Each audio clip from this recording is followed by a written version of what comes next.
하나님의 말씀입니다. 오늘 하나님의 말씀은 누가복음 24장 49절 먼저 봅니다. 앞에 보시겠습니다. 볼지어다 내가 내 아버지께서 약속하신 것을 너희에게 보내리니 너희는 위로부터 능력으로 입혀질 때까지 이 성에 머물라 하시니라. 다음은 요한복음 14장 16절에서 18절까지 말씀을 받들어 있겠습니다. 내가 아버지께 구하겠으니 그가 또 다른 보혜사를 너희에게 주사 영원토록 너희와 함께 있게 하리니 그는 진리의 영이라 세상은 능히 그를 받지 못하나니 이는 그를 보지도 못하고 알지도 못함이라. 그러나 너희는 그를 아나니 그는 너희와 함께 거하시며 너희 속에 계시겠습니다. 내가 너희를 고아와 같이 버려두지 아니하고 너희에게로 오리라. 뒤이어 25절에서 26절 말씀 보겠습니다. 내가 아직 너희와 함께 있어서 이 말을 너희에게 하였거니와 보혜사 곧 아버지께서 내 이름으로 보내실 성령 그가 너희에게 모든 것을 가르치시고 내가 너희에게 말한 모든 것을 생각나게 하리라. 아멘.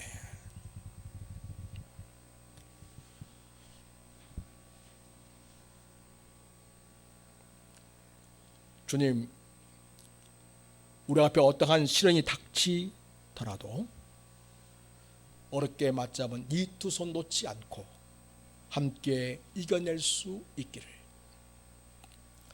무엇보다도 더 힘든 시련은 명의씨 말고 저에게 주시길 주님의 이름으로 간절히 기도드립니다. 그 다음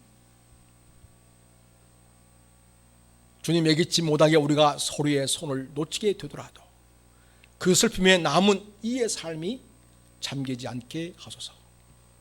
혼자 되어 흘린 눈물이 목 밑까지 차올라도 거기에 가라앉지 않고 계속해서 삶을 헤쳐 나아갈 힘과 용기를 주소서. 금방 들려드린 이 기도문은 5월의 청춘이라는 드라마에 나오는 장면입니다. 희태와 명이라는 두 청춘 남녀가 결혼식 때 서로를 위해서 주님께 기도하는 내용이 되겠습니다. 이 드라마의 배경은 1980년 5월의 광주입니다. 정부에서 긴급조치가 내려지고 무정한 특수부대원들이 광주에 들이닥쳤습니다.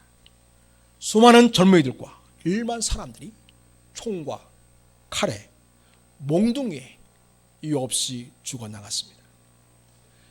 이런 일이 없었더라면 서로를 좋아하는 이 두 남녀가 평범한 사람들처럼 결혼하고 행복하게 지냈을 것입니다. 둘은 이 광주 사건에 휘말리면서 어려움을 겪게 되고 주변 상황이 허락하지 않지만 그래도 사랑을 이루기 위해서 둘만의 결혼식을 하게 되는데 제가 읽어드린 그 기도문이 바로 그들에게 하나님께 드리는 기도문이자 서양문이었습니다. 그 드라마에 나오는 희태와 명희는 서로에게 자신들의 인생을 걸게 됩니다.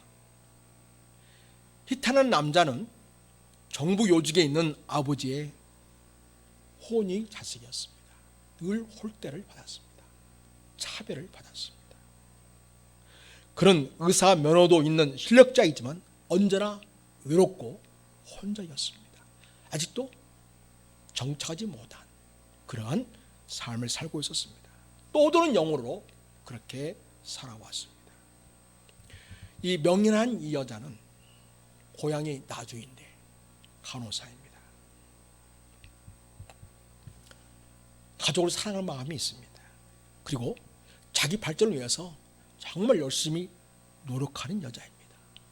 그래서 해외 유학도 가고 싶어하는 그럴 정도의 열정도 있는 여자입니다. 그렇지만 넉넉지 못한 이 집안 살림이기 때문에 세상의 풍랑에 혼자 모든 걸 책임지고 해결해 나가야 하는 무거운 짐이 있습니다. 이 희태와 명륜한 둘이가 만나서 사랑을 키우고 또 두 사람이 서로에게 자기 인생을 걸게 되는데, 그렇게 하게 된 가장 중요한 이유는 바로 그들이 서로 만나면서 이걸 알게 된 겁니다. 이제 나는 혼자가 아니다. 내 마음을 알아주고 내 마음을 내려놓을 수 있는 사람이 내게 있게 되었다라고 하는 것이었습니다. 인생이 힘들고 위로울 때 내 마음을 알아주고 나의 편이 되어주고 고민을 나눌 수 있고 마음의 위로를 받게 된다면 험한 세상에서 살아갈 큰 힘과 용기를 갖게 될 것입니다. 오늘 우리가 읽은 성경 말씀의 배경은 예수님이 이제 얼마 지나지 않아서 십자가에 죽게 될 그런 시점에서 주님 하신 말씀입니다. 우리 예수님은 당시 십자가에 죽게 될 것이고 그리고 부활하게 될 터인데 그 다음에는 하나님께로 가게 된다. 주님이 그 말씀을 하고 있습니다. 이 말씀을 듣는 제자들, 예수님의 제자들은 예수님을 만나 너무 행복했지만은 유대인들이 예수님을 시기하고 심지어 죽이려 들고 자기들 목숨까지도 노리고 있다는 이 현실이 두렵기만 했습니다. 그런 제자들의 마음을 너무 잘 아시는 우리 주님은 불안해하고 있는 이 제자들을 다독이십니다. 그래서 주님이 말씀하시는데 요한복음 14장 1절을 보니까 너희는 마음에 근심하지 말아라 이렇게 말씀하십니다. 하나님을 믿으니 또 나를 믿으라 이렇게 말씀하시고 있습니다. 그리고 우리가 읽은 본문 중에 18절을 보면 내가 너희를 고아와 같이 버려두지 않겠다 이렇게 말씀하시고 있습니다. 그렇습니다. 예수님은 제자들을 사랑하셨습니다. 제자들을 사랑하시기 때문에 그들을 결코 홀로 두지 않으실 것이었습니다. 그런 예수님의 마음에 대해서 요한복음 13장을 보면 1절에 그 주님의 마음이 잘 나타나 있습니다. 6월절 전에 이 6월절은 이제 예수님께서 십자가에 달려 돌아가시게 될 그 6월절이죠. 6월절 전에 예수께서 자기가 세상을 떠나 예수님 죽게 될 걸 지금 예고하는 거죠. 아버지께로 돌아가실 때가 이런 줄 아시고 이제 예수님이 십자가 죽으신 다음에 부활하게 되죠. 부활한 다음에는 하늘에 승천하셔서 하늘 아버지께로 돌아가게 되는 거죠. 그 돌아가실 때가 이런 줄 아시고 이제 때가 다 다가왔다는 것입니다. 세상에 있는 자기 사람들 사랑하시되 끝까지 사랑하시더라. 그러니까 지금 예수님이 하고 있는 모든 말씀은 제자들 끝까지 사랑하시기 때문에 하고 있는 말씀이시고 앞으로 이루고자 하시는 일들이라는 것을 우리가 확인할 수 있습니다. 예수님이 앞으로 십자가에 죽으시게 되는 것도 자기 사람인 제자들과 바로 우리들을 사랑하셔서였기 때문입니다. 예수님이 부활하시고 하늘나라 아버지에게로 가시는 것도 자기 사람인 제자들과 그리고 예수를 믿는 우리들을 사랑하시기 때문이었습니다.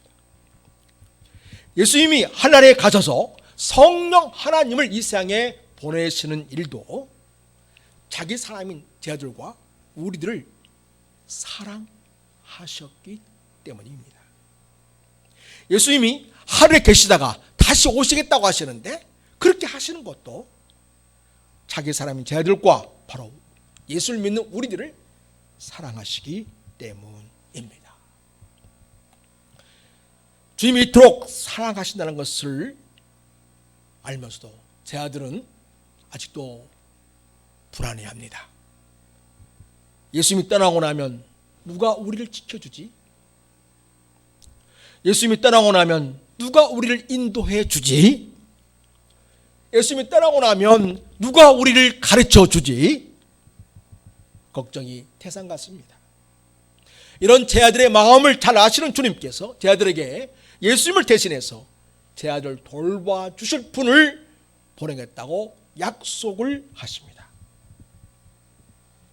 여러분 16절을 보겠습니다.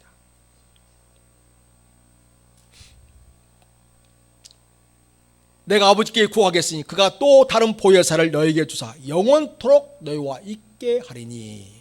17절 그는 진리의 영이라. 세상은 능히 그를 받지 못하나니 이는 그를 보지도 못하고 알지도 못함이라. 그러나 너희는 그를 아나니 그는 너희와 함께 가시며 또 너희 속에 계시겠음이라. 여기 보혜사란 말이 나옵니다. 좀 어려운 말이죠.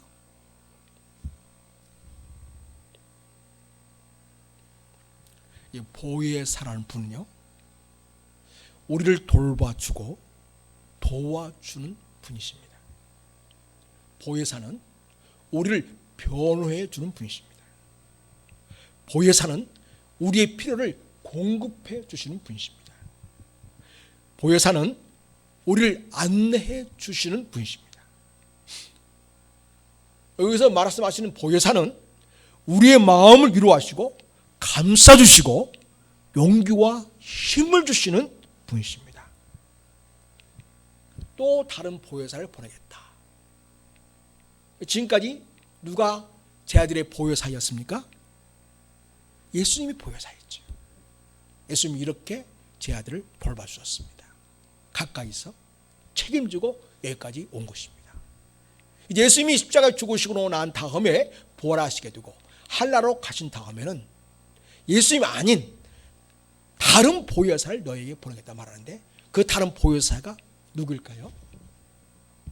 예수님이 하늘에서 보내신 성령 하나님, 성령님이 바로 다른 보혜사입니다. 그래서 예수님이 한나라로 가신 다음에 예수님의 제자들, 예수님의 사람들, 우리들을 직접 챙기시고 돌보시고 보호하시고 책임져주시고 인도하시고 지켜주시고 우리를 붙들으신 분이 누구예요? 성령 하나님이십니다. 네, 지금까지는 예수님이 제자들을 그렇게 책임지고 돌보셨습니다. 예수님이 제자들의 보혜사였습니다. 예수님이 이 세상을 떠나 한나라로 가신 이후부터는 성령 하나님이 예수님의 제자들과 그리고 예수를 믿는 예수님의 사람들, 바로 우리들의 보혜사이시라고 주님이 알려주셨습니다. 예수님이 보혜사이신 성령님을 보내주시겠다고 하셨고 약속대로 성령 하나님은 이 세상에 오시게 되었습니다. 자, 예수님이 보내시겠다고 하시는 이 성령님은 어떤 분이실까요? 그 성령님은 우리를 어떻게 도우시는 분이실까요? 오늘 주님께서 요한복음 14장 그리고 16장에서 그 내용을 우리에게 자세히 알려주고 있습니다. 자, 첫 번째, 우리 성령 하나님은 예수님이 하셨던 것처럼 그렇게 제자들과 우리를 돌보시는데 우리에게 평안을 주시는 분이십니다. 예수님은 두려워하고 염려하는 제자들에게 성령을 통해서 평안을 주시겠다 이렇게 말씀하십니다. 요한복음 14장 25절 보면 내가 아직 너희와 함께 있어서 이 말을 너희에게 하였거니와 성령에 대해서 이제 이야기를 계속 할 텐데요. 이미 이전에도 여러 차례 이야기하셨다고 말씀하고 있습니다. 그 내용이 성경은 다 기록되어 있지는 않지만 주님은 이미 앞서서 이미 여러 차례 성령 하나님이 너희를 돌보시고 평안을 주신다. 그것을 밝혔다는 것입니다. 그래서 이미 여러 차례 이야기하셨다고 말하고 있죠.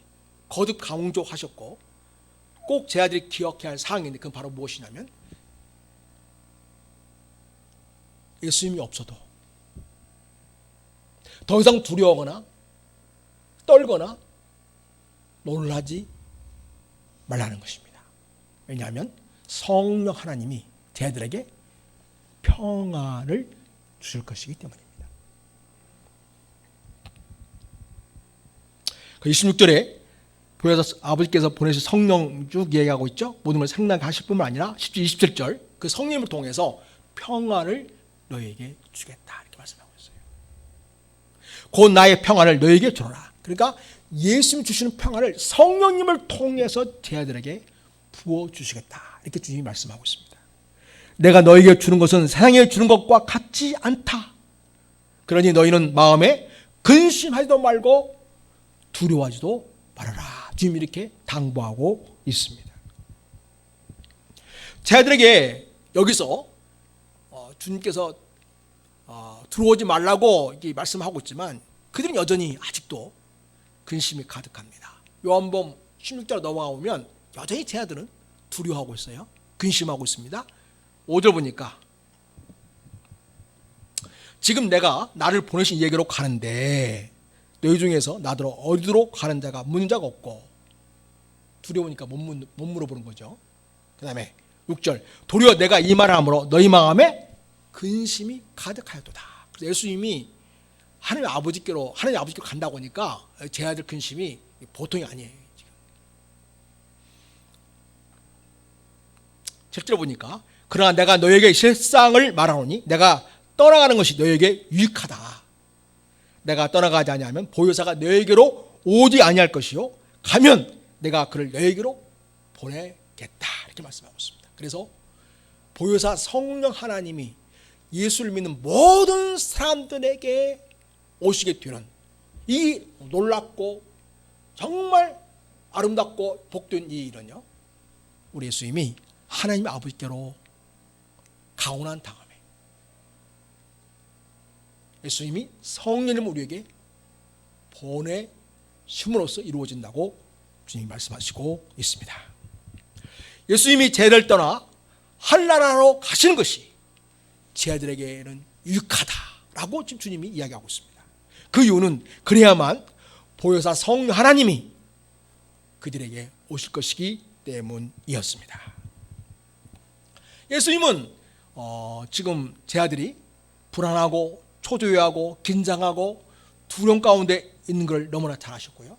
그런 제 아들에게 평안을 주시겠다고 말씀하고 있습니다.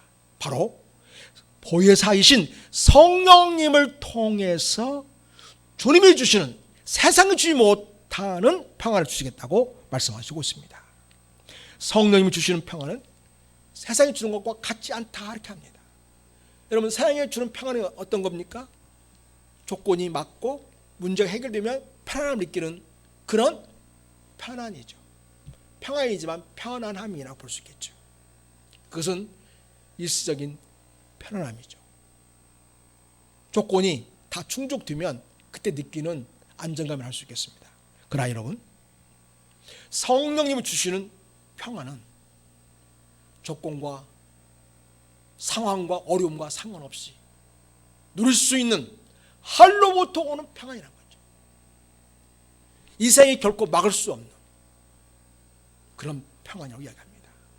이 세상이 주는 평안은요, 상황이 어려워지면 그 평안함이 사라져버립니다. 그러나 성령님이 주시는 평안은 어떤 상황과 조건에서도 평안함을 누리게 됩니다. 힘들어도, 어려움 중에 있어도, 환난 중에도, 고통 가운데서도, 평중에서도 평안함을 누리게 된다고 주님 말씀하십니다. 우리 주님이 성령 하나님을 통해서 우리에게 주신 평안입니다. 예수님이 나중에 부활하시게 되지 않습니까? 십자가에 죽으신 다음에 사흘 만에 사흘 만에 살아나셔서 부활하셨는데 제자들 처음 만나실 때 장면이 요한복음 20장 보면 나오고 있습니다. 요한복음 20장 19절에서 22절까지 보면 예수님이 이렇게 인사하십니다. 너에게 평안이 있을지어다 이렇게 인사하세요. 아버지가 나를 보내신 것 같이 나도 너희를 보낸다 하면서 이제 제자들을 세상으로 보낼 것을 이야기하고 있습니다. 이어서 하신 말씀이 이 말씀하시고 그들 향하사 숨을 내쉬며 이르시되 이렇게 말씀하시는 거예요. 성령을 받으라 이렇게 하시는 거예요. 성령을 받으라고 말씀하고 있어요.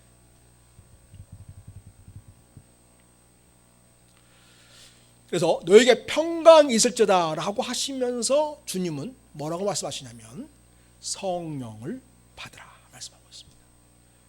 이걸 역으로 다시 생각해 보면 우리가 성령을 받을 때 우리 마음에 주님이 주신 평안으로 가득하게 된다는 것입니다. 험한 세상에서 예수님이 제대로 살아갈 제자들과 우리들에게는 어떤 상황에서도 두려움을 이기고 그 마음의 평안을 누리는 것이 필요합니다. 그런데요, 성령님이 그 평안을 우리 마음속에 부어주시고 누리게 하십니다. 바울은 이 세상에 오신 성령님을 통해서 그 평안함을 충만히 누렸습니다. 사도행전 16장에 가면 바울이 복음을 전하다가 감옥에 갇혀 있는 상황을 우리에게 알려주고 있습니다.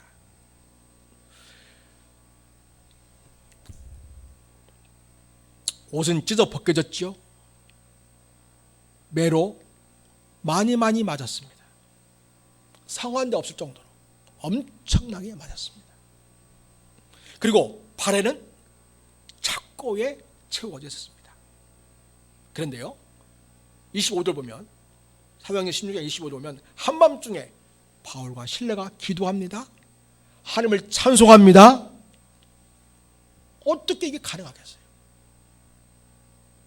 인간적으로 이해가 안 되잖아요. 성령님이 함께 하시니까. 성령님이 그들에게 평안을 주셨고 그들은 이렇게 어렵고 힘든 중에서도 찬송하며 기도할 수 있었던 것입니다. 그때 놀라운 일이 일어났죠. 이에 갑자기 큰 지진이 일어나서 옥터가 움직이고 문이 곧 다 열리며 모든 사람의 매인 것이 다 벗어졌다. 사랑 여러분, 살아가면서 많이 걱정, 근심에 매는 경우가 많죠. 실제로 그렇죠? 또 굉장히 두려워하고 가슴 떨리는 일이 참 많지요. 여러분 그때 어떻게 하십니까? 여러분? 그때 어떻게 하십니까? 어떻게 여러분은 그 가슴 떨리고 두렵고 그 두려움에 가득 찬 그 마음을 어떻게 여러분 다루십니까? 죽은 누가 커피를 마시는 것도 좋습니다. 대화를 통해서 마음을 진정시키고 상황을 객관적으로 이해하고 상황을 받아들이는 것도 굉장히 중요하죠. 그렇다고 해서 그 두려움과 근심과 염려가 다 사라진 건 아니죠. 사랑하는 여러분, 우리 주님이 오늘 말씀해 주십니다. 우리가 예수님 때문에, 예수님 믿는 일 때문에 어려움과 고통을 겪는 일도 성령님이 주시는 평안으로 우리 마음에 안정감을 얻고 우리가 모든 삶에서 당당하고 권세 있게 살아갈 수 있습니다. 뿐만 아니라 우리 일상 속에서 수많은 일을 만나지 않습니까? 갑자기 어떤 일이 들닥치게 되고 갑자기 어떤 일이 생겨서 너무나 가슴이 먹먹하고 힘들고 불안해하고 당황할 때가 있습니다. 여러분, 그때에 여러분이 하실 일이 무엇일까요? 어떻게 여러분의 마음을 다잡을 수 있을까요? 지난주에 우리가 우리 예수님을 우리 마음속에 모셔드리는 방법이 있었죠. 지난주에 했었죠. 뭐라고 했어요? 어떻게 하면 예수님을 모셔드릴 수 있어요? 예수님 부르라고 했잖아요. 그죠? 예수님, 이곳에 오시옵소서. 여기에 있는 나를 만나 주시옵소서. 예수님을 초청하고 예수님을 모셔드리고 그 예수님과 함께 계속해서 대화를 이어가면 되겠습니다. 여러분, 지금 성령님은 누굴 대신해서 오게 된 분이죠? 예수님을 대신해서 오게 된 분이죠. 그러니까 다시 말해서 예수님을 모시게 되는 것과 같은 거죠. 우리가 성령을 모신다는 것은 바로 예수님 모시는 일과 같은 것이죠. 예수님의 몸은 하늘에 계시니까 성령을 통해서 영으로 예수님 우리를 만나주시는 것입니다. 그러니까 예수님 불러도 당연히 되고요. 또 직접적으로 우리에게 오셔서 우리에게 평안을 주시는 성령님, 그분을 찾으십시오. 따라서 하겠습니다. 성령님, 성령님, 여러분의 마음을 그리고 그 성령님께 맡겨드리십시오. 그리고 찬송과 기도로 나아가십시오. 꼭 그렇게 하시기 바랍니다. 예수를 믿은 지 오래됐지만 어렵고 힘든 일을 만날 때 보면 이제 갓 예수 믿은 사람과 별 다를 바 없이 굉장히 불안해하고 초조해하고 어쩔 줄 몰라 하는 우리 성도들의 모습을 보게 됩니다. 머릿속으로 아는데 실제 생활 속에서 예수님을 마음속에 모시고 성령님을 내 마음속에 모시고 그 예수님이 성령님이 내 마음을 다스리시고 내 마음을 주도하도록 나를 내어드리지 않는 우리 성도들이 있습니다. 그러면 지금도 살아계셔서 나를 사랑해 주시고 인격적으로 만나주시는 주님을 만나지 못합니다. 매 순간 우리는 예수님을 부르고 매 순간 우리는 성령님을 찾고 그 성령님 예수님이 우리 마음속에 오셔서 우리의 마음을 지배하시고 다스리시도록,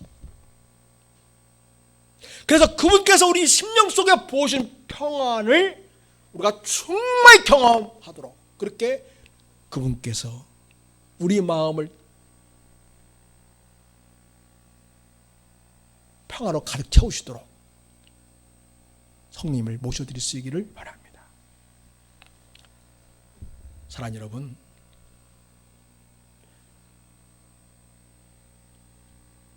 많은 성도들이 예수님 믿지만 재미없어 사는 사람이 참 많습니다. 예수 믿는 게 너무 재미가 없어. 너무너무 힘들어. 안 할 수는 없고. 너무 재미가 없고 너무나 마음이 메말라 있는 우리들의 모습을 봅니다. 원인이 무엇일까요? 성령님.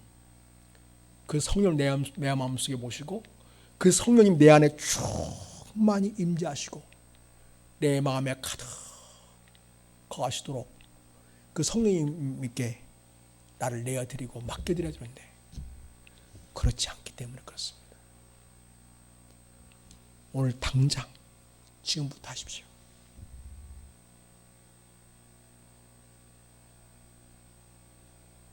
그래서 여러분의 매 순간순간이 성령님의 임재 속에 살아가고 주님과 동행하며 성령님이 부어주시는 평화로 가득한 기쁨과 감사와 찬송이 흘러 넘치는 그런 삶이 되기를 바랍니다. 이와 같이 성령 하나님 우리에게 평안을 가득 우리 마음속에 부어주는 거예요. 그러니까 내가 아직 여전히 불안하다, 내가 여전히 내 마음 요동치고 있다, 이건 어떤 반증이에요? 지금 내 마음이 성령님의 온전한 지배와 통도 속에 있지 않다는 증거인 것이죠. 그 말은 내 심령 속에 성령 주시는 평안이 가득히 충만히 경험될 수 있을 때까지 계속해서 성령님을 부르고 내 마음을 맡겨드리고 찬송과 기도로 나아가면서 또 말씀을 읽고 묵상하면서 말씀으로 성령께서 내 마음을 다스려 주도록 그렇게 부탁을 드리면서 성령님이 내 삶 속에 들어오셔서 일하시도록 역사하시도록 나를 내어드리고 믿음을 보이는 우리 성도들이 되기를 바랍니다. 그래서 시각각 변하고 있는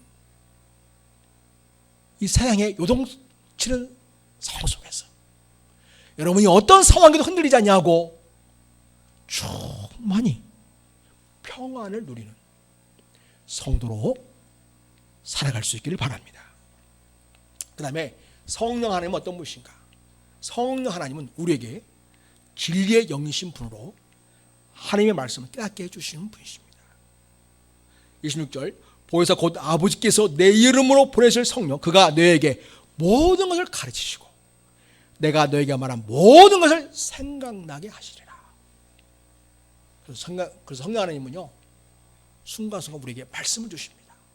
내가 말씀 읽을 때 깨달음을 주시고 또 내가 생활 속에서 어떤 일을 만났을 때 내게 말씀을 주셔서 그 말씀 붙잡고 기도하게 하시고 그 말씀 의지하고 하나님께 전적으로 삶을 맡기면서 잘 대처하도록 우리를 이끌어 주십니다. 우리 성령님은 진리의 영이십니다. 우리 성령님은 진리이신 예수님을 알게 해 주십니다. 그래서 여러분 성령님은 어떤 말씀이시든지 예수님께서 주시는 말씀대로 우리에게 알려주시는 분이십니다. 그래서 성령님을 예수의 영이다 이렇게 부르기도 합니다. 요한복음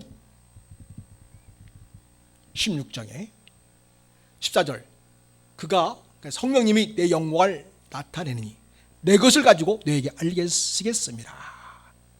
그래서 여러분 성령님은 예수님께서 가지고 계신 것을 우리에게 알려주시고요 결국 성령 우리 안에 역사하심으로써 예수님께 영광이 되게끔 그렇게 일하십니다. 무릇 아버지께 있는 것은 다 내 것이라 그러므로 내가 말하기를 그가 내 것을 가지고 너에게 알리시려 하였노라. 그가 내 것을 가지고 예수님 것을 가지고 너에게 알려준다고 말하고 있죠. 그래서 성령이 우리에게 알려주시는 것은 바로 예수님이 우리에게 알려주기 원하시는 것이고요 예수님이 있는 것이라는 것을 꼭 기억하시기 바랍니다.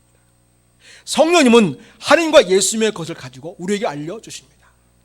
그리고 성령님은 예수님의 영광을 목적으로 합니다. 예수님과 하나님께 영광이 드는 방식으로 일하십니다. 그런데 거짓 이단들 있죠. 교주들은 누구에게 영광이 돌아가게끔 유도합니까? 자기에게. 그 거짓 영이죠. 성령의 역사가 아닙니다. 우리는 성령님에게 배울 때 하나님이 누구신지 예수님이 누구신지 해서 인격적으로 깊이 만나게 해주시고 그 예수님을 알게 하시고 그 예수님의 마음 하나님의 마음을 갖게 하십니다. 그래서 여러분 우리가 죄 많고 욕심 많고 이기적인 우리가 어떻게 우리 예수님이 가진 그 착한 성품과 마음을 갈 수 있는가?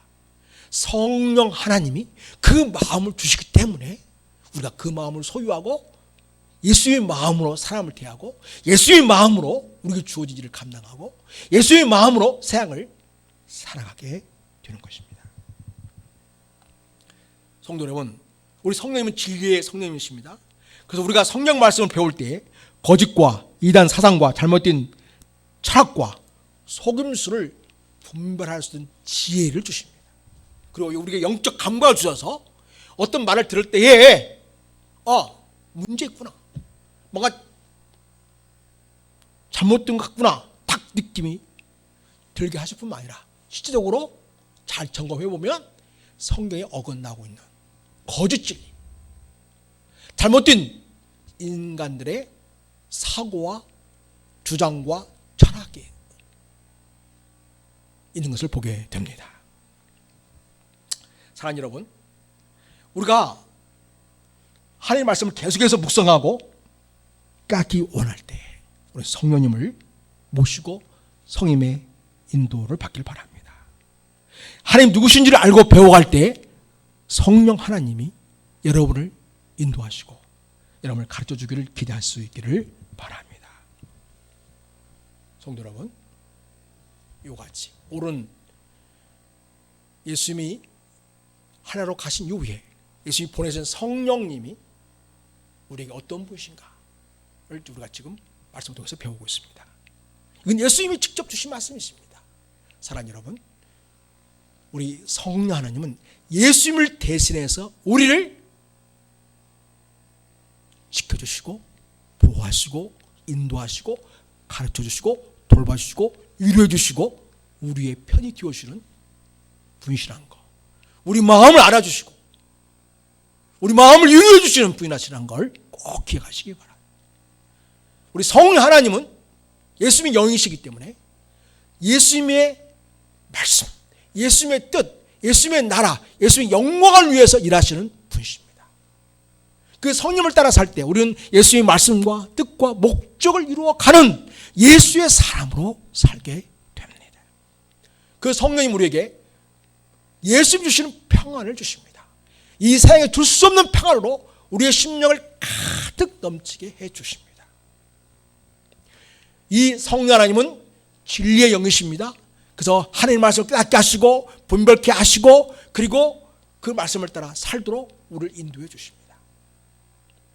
그리고 거짓이 무엇인지, 속임수가 무엇인지, 이단의 정체에 대해서, 악한 영에 대해서, 거짓 철학에 대해서, 속임수에 대해서 우리로 하여금 깨닫게 해주시는 은혜를 주십니다. 이러한 성령님으로 여러분이 충만하기를 바랍니다. 날마다 여러분 삶 속에서 성령 하나님 부르세요. 제게 지혜를 주세요. 제게 하나님 기뻐하신 것을 분별하고 그 선택할 수 있도록 나를 도와주세요. 지금 제게 믿음을 주세요. 행할 수 있도록 힘을 주세요. 용기를 주세요. 제 마음에 평안을 부어주세요. 늘 제 마음이 기쁘고 감사하고 하나님을 찬양하며 살도록 내 마음을 성령으로 충만케 해주세요. 기도할 수 있기를 바랍니다. 그래서 우리에게 보내주신 성령 하나님으로 충만한 우리 모든 성도의 삶이 되기를 예수의 이름으로 축복합니다. 기도하겠습니다. 하나님 아버지, 우리 예수님은 우리를 고아처럼 버리지 아니하시고 우리에게 보혜사이신 성령 하나님을 보내셔서 예수님 이 땅에 계실 때에 제자들을 돌보셨고 지키셨고 보호하셨고 말씀을 가르쳐 주셨고 권능을 주셨고 또 그리고 바른 길로 인도하셨고 하나님을 기쁘시게 하며 영광 돌리는 삶을 살도록 그렇게 이끌어 주셨습니다. 성령 하나님은 지금도 우리에게 찾아와 주셔서 우리 중에 거하시고 우리 인격적으로 만나주시고 우리에게 평안을 주시고 주님께서 기뻐하신 일을 분별하게 하시며 주님이 기뻐하실 일을 하게 하시고 주님의 마음을 품게 하시고 아버지의 기뻐하신 뜻을 따라 살도록 우리를 도우시는 분이신 줄 믿습니다. 우리가 말씀을 배울 때 깨닫는 마음을 주시고 깨닫는 지혜를 주시고 우리의 발걸음을 인도하셔서 하나님께서 보시기에 선하고 아름답고 복된 그러한 삶으로 나아가도록 우리를 이끄시는 분이신 줄 믿습니다. 아버지 하나님, 늘 성령을 인정하고 우리를 성령을 모시고 살아감으로써 이렇게 성령 충만한 예수의 사람으로 살아가는 우리 모든 그리스도인이 되게 하옵소서. 우리를 사랑하시는 예수님의 이름으로 기도드립니다. 아멘. 찬송가 187장